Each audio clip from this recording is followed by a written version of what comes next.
नमस्कार बंधुगण। प्रत्येक पितामातांकर गोटे स्वप्न थाए तांको संतान जीवन में जड़े सफल एवं भल मनीष हेउ। किंतु आजिर प्रतियोगितामूलक जुगरे केवल भल पाठ पढ़िले सफलता मिले नाही। एथिपाई दरकार सठिक मार्गदर्शन एवं किछि विशेष संस्कार। आजिर एही भिडियो रे आमे एमिति फटी गुरुत्वपूर्ण कथा विषय रे आलोचना करिबा जहा आपणक पिलांकु सफलतार शीर्ष रे पहुंचाइबारे सहाय्य करिवो।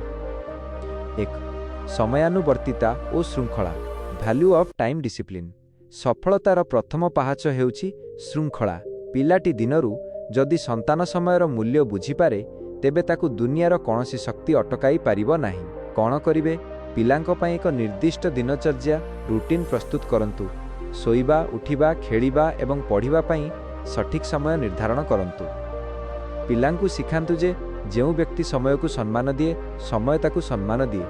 जड़े श्रृंखलित पिला भविष्य में जड़े दायित्ववान नागरिक होता है। 2. विफलता को सामना करिवार साहस डीलिंग विथ फेलियर। अनेक समय पिला माने परीक्षा रे कम नंबर रखिले किंबा कौनसी काम रे असफल हेले भांगी पड़ती। जड़े सफल व्यक्ति सेई हुए जी विफलतारू शिखे। कौन करिवे? पिलाटी असफल हेले ताकू गाली न देई तार भूल केउठी रहिला ताहा बुझांतु। ताकू कुहंतु जे विफलता हेउछि सफलतार एक अंश। शिक्षा पिलांक मनरे आत्मविश्वास भरंतु जे से पुणी थरे चेष्टा करि परिबो। 3. सुनिबार और बुझिबार क्षमता लिसनिंग एम्पैथी। आजिकाली पिला माने बहुत जिदिया हेउछंती। एहार कारण हेउछि आमे सेमानंकु केवल कहिबा सिखाउछु, सुनिबा नुहे। कौन करिवे? पिला जेतेबेले किछि कहुछि ताकू धैर्यर सह सुनंतु। से जेमिति अन्यर दुख और भावना को बुझी पारिबो सेथिपाई ताकू प्रोत्साहित करंतु। शिक्षा जड़े भल श्रोता ही जड़े भल नेता लीडर होई पारे। समवेदना बा एम्पैथी पिला को जड़े उत्तम मनीष भावरे गढ़ी तोले। 4. कठिन परिश्रम और संघर्षर महत्व हार्डवर्क vs शॉर्टकट्स। आजिर डिजिटल दुनिया रे पिला माने प्रतिटी जिनिस शीघ्र पाइबा को चाहुछंती, इंस्टेंट ग्रेटिफिकेशन। किंतु सफलतार कौनसी शॉर्टकट न थाए। कौन करिवे? पिला को सहजरे सबु जिनिस जोगाई दियंतु नाही। ताकू बुझांतु जे कौनसी जिनिस पाइबाकू हेले परिश्रम करिबाकू पड़े। शिक्षा ताकू छोट छोट काम पाई पुरस्कार दियंतु जहा द्वारा से बुझिबो जे फल पाइबा पाई काम करिबा आवश्यक। 5. नैतिकता और संस्कार वैल्यूज इंटेग्रिटी। सफलता केवल टंका किंबा पदवी रे न थाए, एहा चरित्र रे थाए। जदि पिलार चरित्र भल नाही तेबे से पाइथिबा सफलता अस्थायी। कौन करिवे? पिलांकु बड़ मानंकु सम्मान करिबा, सत कहिबा एवं साहाय्य करिबा सिखांतु। मने रखंतु पिलामाने आपणक उपदेशरु जेतिकी न सिखंती आपणक व्यवहार को देखि ताठारु अधिक सिखंती। शिक्षा निजे जणे आदर्श पितामाता हुअन्तु। 6. स्वास्थ्य ही संपद फिजिकल फिटनेस न्यूट्रिशन। सफलता पाई केवल मुंड नुहे शरीर मध्य साथ देबा दरकार। जदि पिलाटी शारीरिक भावे असुस्थ रहे तेबे से निजर 100% देई परिबो नाही। आजिकाली पिला माने जंक फूड एवं मोबाइल रे व्यस्त।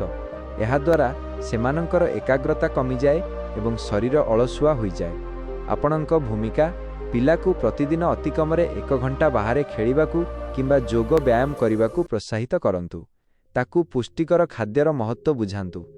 सुस्थ शरीर रे सुस्थ मस्तिष्क वास करे। जड़े सक्रिय पिला अधिक समय पर्यंत निज कामरे मन ध्यान देई पारे। 7.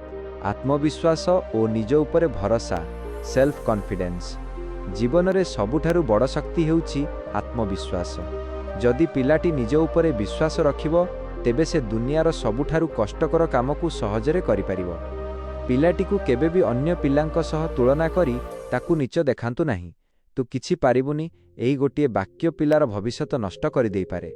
आपणक भूमिका पिलाटी छोट कामटिए भल कले मध्य ताकू प्रशंसा करंतु। ताकू समस्यार समाधान निजे करिबाकू दियंतु जहा द्वारा तार मनोबल बढ़िबो। आत्मविश्वास थिबा पिला नुआ नुआ चैलेंज नेबाकू भय करंती नाही। 8. प्रजुक्ति विद्यार सठिक व्यवहार राइट यूज ऑफ टेक्नोलॉजी। आजिर डिजिटल जुगरे आमे पिलाकुरु दूरेई रखि परिबा नाही, किंतु से एहाकू व्यवहार करूछि ना एहार गोलाम साजुछि ताहा देखिबा जरूरी। स्मार्टफोन शिक्षार माध्यम होई पारे किंबा समय नष्टर कारण।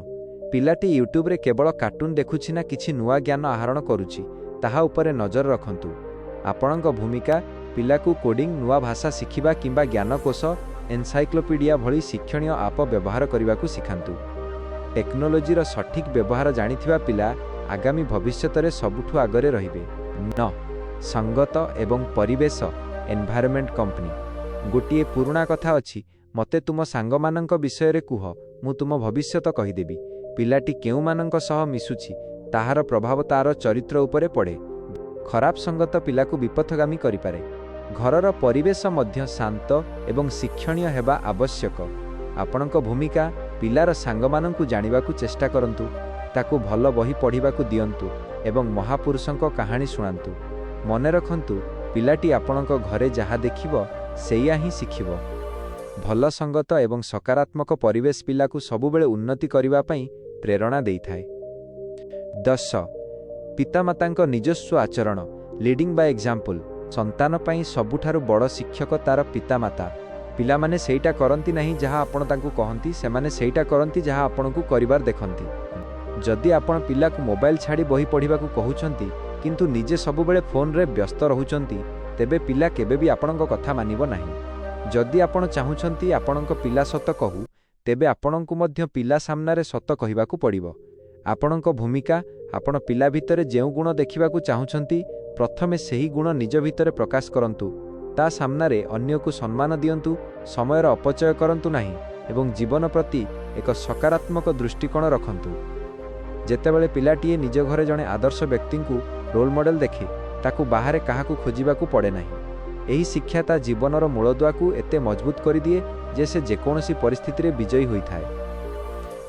ବନ୍ଧୁଗଣ, ଶେଷରେ ଏତିକି କହିବି, ଜଣେ ସନ୍ତାନ ପାଇଁ ତାର ପିତାମାତାଙ୍କଠାରୁ ବଡ଼ ସମ୍ପତ୍ତି ଆଉ କିଛି ନଥାଏ। ଆମେ ଭାବୁ ପିଲାଙ୍କ ପାଇଁ ବହୁତ ଟଙ୍କା, ଗାଡ଼ି କିମ୍ବା ବଡ଼ ଘର ଛାଡ଼ିଗଲେ ସେମାନେ ସୁଖୀ ହେବେ, କିନ୍ତୁ ପ୍ରକୃତ କଥା ହେଉଛି, ଯଦି ଆମେ ତାଙ୍କୁ ସଠିକ୍ ସଂସ୍କାର ଏବଂ ଶିକ୍ଷା ଦେଇପାରିବା, ତେବେ ସେମାନେ ନିଜେ ନିଜ ପାଇଁ ସାମ୍ରାଜ୍ୟ ଗଢ଼ିପାରିବେ। ଆଜି ଆମେ ଯେଉଁ 10ଟି ବିଷୟ ଉପରେ ଆଲୋଚନା କଲେ, ସେଗୁଡ଼ିକ କେବଳ ନିୟମ ନୁହେଁ, ବରଂ ଜୀବନ ଜୀଇଁବାର ଏକ ଶୈଳୀ। ମନେ ରଖନ୍ତୁ, ପିଲାଙ୍କୁ ସମୟ ଦିଅନ୍ତୁ, କେବଳ ସୁବିଧା ସୁଯୋଗ ନୁହେଁ। ତାଙ୍କୁ ପ୍ରେରଣା ଦିଅନ୍ତୁ, କେବଳ ପରାମର୍ଶ ନୁହେଁ। ତାଙ୍କର ସାଙ୍ଗ ହୁଅନ୍ତୁ, କେବଳ ଜଣେ ଶାସକ ନୁହେଁ। ସଫଳତା କେବଳ ଗୋଟିଏ ଦିନର କାମ ନୁହେଁ, ଏହା ଏକ ନିରନ୍ତର ପ୍ରକ୍ରିୟା। ଆପଣଙ୍କ ସନ୍ତାନ ମଧ୍ୟରେ ଲୁଚି ରହିଥିବା ପ୍ରତିଭାକୁ ଚିହ୍ନନ୍ତୁ ଏବଂ ତାକୁ ଡେଣା ମେଲି ଉଡ଼ିବାକୁ ସାହସ ଦିଅନ୍ତୁ। ଯଦି ଆପଣଙ୍କ ପିଲା ଜଣେ ଭଲ ମଣିଷ ଭାବରେ ଗଢ଼ି ହୋଇପାରିଲା, ତେବେ ଜାଣିବେ ଜଣେ ପିତାମାତା ଭାବରେ ଆପଣ ସଫଳ ହୋଇଛନ୍ତି। ଆଶା କରେ ଏହି ଭିଡ଼ିଓଟି ଆପଣଙ୍କୁ ଭଲ ଲାଗିଥିବ। ଯଦି ଆପଣଙ୍କ ମନରେ କୌଣସି ପ୍ରଶ୍ନ ଥାଏ କିମ୍ବା ଆପଣ ନିଜ ପିଲାଙ୍କ ପାଇଁ କୌଣସି ବିଶେଷ ପଦକ୍ଷେପ ନେଇଛନ୍ତି, ତେବେ ଆମକୁ କମେଣ୍ଟ କରି ନିଶ୍ଚୟ ଜଣାନ୍ତୁ। ଭିଡ଼ିଓଟିକୁ ନିଜ ସାଙ୍ଗସାଥୀ ଏବଂ ସମ୍ପର୍କୀୟଙ୍କ ସହ ସେୟାର କରନ୍ତୁ, ଯାହାଦ୍ୱାରା ପ୍ରତ୍ୟେକ ଓଡ଼ିଆ ସନ୍ତାନ ସଫଳତାର ଶୀର୍ଷକୁ ଛୁଇଁ ପାରିବେ।